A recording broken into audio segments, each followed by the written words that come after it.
ನಾನು ಚುನಾವಣಾ ಟಿಕೆಟ್ಗಾಗಿ ಅರ್ಜಿ ಸಲ್ಲಿಸಿಲ್ಲ. ಪಕ್ಷ ಅವಕಾಶ ಕೊಟ್ಟರೆ ಸ್ಪರ್ಧೆ ಮಾಡ್ತೇನೆ, ಗೆಲುವು ಸಾಧಿಸ್ತೇನೆ ಅಂತ ಎಸ್ಸಿಡಿಸಿಸಿ ಬ್ಯಾಂಕ್ ಅಧ್ಯಕ್ಷ ಡಾಕ್ಟರ್ ಎಂ.ಎನ್. ರಾಜೇಂದ್ರ ಕುಮಾರ್ ವಿಶ್ವಾಸ ವ್ಯಕ್ತಪಡಿಸಿದ್ದಾರೆ. ಈ ಬಗ್ಗೆ ಮಂಗಳೂರಿನಲ್ಲಿ ಮಾಧ್ಯಮಗಳ ಜೊತೆಗೆ ಮಾತನಾಡಿದ ಅವರು, ನಾನು ಯಾವುದೇ ಟಿಕೆಟ್ ಆಕಾಂಕ್ಷಿಯಲ್ಲ. ಪಕ್ಷ ಟಿಕೆಟ್ ಕೊಟ್ಟರೆ ಮಾತ್ರ ಸ್ಪರ್ಧೆ ಮಾಡ್ತೇನೆ. ನನ್ನ ಹೆಸರನ್ನ ಮುಂಚೂಣಿಯಲ್ಲಿ ಇಟ್ಟಿದ್ದಾರೆ ಎನ್ನುವ ಮಾಹಿತಿ ಇದೆ.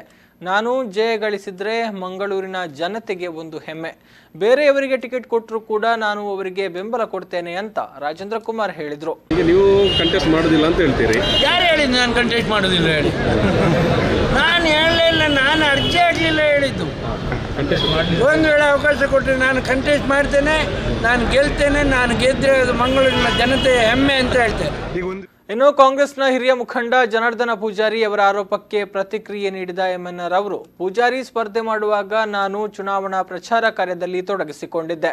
ಅವರ ಆರೋಪಕ್ಕೆ ನಾನು ಪ್ರತಿಕ್ರಿಯೆ ಕೊಡೋದಿಲ್ಲ ಅಂತ ಡಾಕ್ಟರ್ ಎಂ.ಎನ್.ಆರ್. ಹೇಳಿದರು. ಕಳೆದ ಸಲದ ಲೋಕಸಭಾ ಚುನಾವಣೆಯಲ್ಲಿ 2014 ಜನಾರ್ದನ್ ಪೂಜಾರಿ ಅವರ ಪ್ರಚಾರ ಸಮಿತಿಯ ಅಧ್ಯಕ್ಷರಾಗಿ ಇದ್ದದ್ದು ಯಾರಂತ ಸ್ವಲ್ಪ ನೋಡಿಕೊಳ್ಳಿ.